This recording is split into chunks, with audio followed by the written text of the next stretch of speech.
Let it focus. Let it focus. Welcome back to Oracles by MJ. I am she. Now, how are we? First off, how are we doing? What is today? Wednesday, December 3rd. How are we feeling on this lovely, lovely night? It's brisk as shit outside. I had on I think I was overdressed actually. Yeah, I think I was overdressed. But don't forget to like and subscribe so I can, like I say, hop into that algorithm. You can find me on Instagram, Facebook, TikTok, Oracles by MJ. That is AURACLES by me, MJ. Now, today I'm talking about tea or coffee. It's an article that I found on Psychology Today. And I am a coffee person, but there are times that I do drink tea. I'm also a tea person. I have a tea collection, but you know, I'm on this coffee run. I'm on this coffee thing these days. So I like my nice Americano, okay, with a little bit of milk. Actually, give me a quad shot, iced. Now, tea or coffee, choosing between the wellness drinks because they both have benefits. Did you know? I actually thought I was harming myself in a way by drinking all this coffee.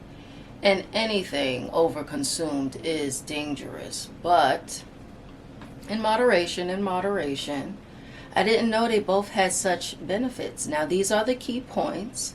Those who drink tea tend to have a lower death rate than those who don't, and more illness-free years. Coffee drinkers have lower rates of death, diabetes, liver problems, Parkinson's disease, and some cancers. There are different health benefits for tea and coffee drinkers. Consider drinking both to improve your odds.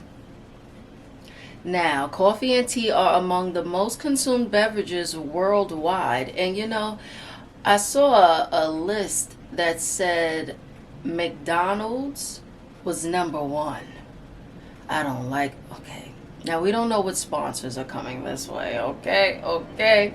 But my favorite coffee, I actually tried one today called Omaha. OMAHA. Yeah, Omaha. It was so nice. It was creamy. It was smooth. I'm looking over here because I'm on TikTok live on this side, and then I'm with you originally. But yeah, that Omaha was hitting. And I'll definitely link my Cozy Sips video below in the description. Now to continue, I won't keep interrupting. 2/3 of Americans drink coffee daily, says the National Coffee Association's 2025 survey. Up 70. Oh my God, 70% is crazy. Up 7% from 2020. In contrast, the Tea Association indicates that just under half the population drinks tea.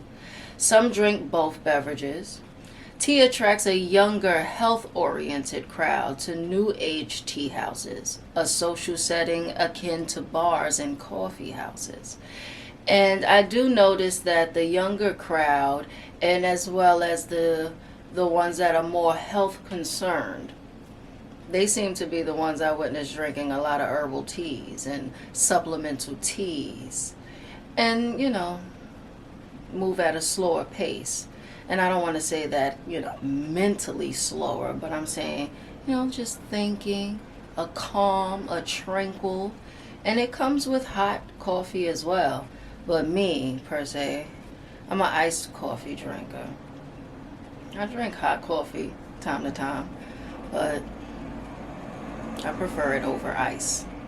Tea and health benefits. The most substantial evidence for tea's health benefits is its association with longer life. A 2024 meta-analysis of about 1.3 million participants found that moderate tea intake, 1.5 to 2 cups daily, was associated with lower all-cause mortality and lower cardiovascular and cancer mortality. A 2025 meta-analysis reported that black tea consumption was associated with a lower risk of coronary heart disease, These protective effects level off at 2 cups per day or more. So you can't drink 10 cups per day of tea and think you're going to live forever, is what it states. Ha ha ha. Let's skip a little bit. Let's skip a little bit. If you want to read the full article, you can click in the description. I will link it, all right? But let's get to the nitty-gritty. They did mention green tea is also healthy, and it is consistent improvements in blood pressure, fasting glucose, and lipids. A substantial body of evidence links regular tea intake to a decreased risk of type 2 diabetes, with maximum benefits at 3 to 4 cups per day, and this is green tea. The green tea intake of approximately 2 to 3 cups per day have shown beneficial effects on dementia prevention. That's a large Japanese and Korean cohorts with habitual green tea intake. That's their culture. And I would love to rub it into my culture because, you know, we learn from each other. Now let's go into coffee and the evidence from this good old caffeine that I love. Where tea data may be slightly stronger for vascular and brain aging outcomes, coffee has robust evidence of protection against metabolic, liver, and neurodegenerative diseases, with maximal benefits around 2 to 4 cups per day. At least 50 studies show regular consumption of moderate doses of coffee decreases all-cause mortality. Oh my God, mortality. Let's get deeper. Both beverages are associated with favorable health outcomes across multiple domains. Generally, an 8 ounce of regular coffee contains about 80 to 100 milligrams of caffeine. The caffeine content of tea varies by type. For example, green tea has the highest caffeine concentration, 40 to 70 milligrams per 8 ounce serving. Other teas have less caffeine, and many herbal teas contain minimal, if any, caffeine. And those are the teas I like to give my daughter. I'm like, does it have caffeine? Because this little heifer, she be jumping off the walls when you give her a bite of a Laffy Taffy.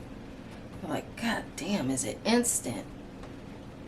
Okay, so that was to sum that up. We could check the full article down below. I'm not sponsored by Psychology Today yet, but I find a lot of informative articles on here, and I like them because they are reviewed, peer reviewed. So that was a nice vlog. And before we end tonight, I know I always say I'm gonna talk about something else. On the previous video I was supposed to talk about identity and the crisis we're in, and I have a list of everything that I plan to speak on in my notepad, in addition to my daughter's drawings. Oh, don't tell her I forgot. She's going to see I forgot. But she told me to shake this in the beginning of my video. So let's just act like I'm doing it again. Welcome to Oracles by MJ. I am she. Oh, I love my baby. Okay, yeah, but that list, I do have a list of so many things that I plan to talk about, topics, my long form topics. So, yes, identity will not go missing. But the next thing I plan to talk about is actually what was Oprah talking about just before I logged on? About going no contact with family. About how millennials are, just so easily able to stop speaking to their mother, father, kinfolk, So yeah, that's what I'm going to talk about on the next video. Because as I'm not someone who condones it, I understand it. And I see why and how it happens from both sides of the spectrum. Okay. Now, don't forget to check me out on Instagram, Oracles by MJ. We on TikTok over here. But for those on YouTube, Oracles by MJ. Have a good night, my loves. Have a good night.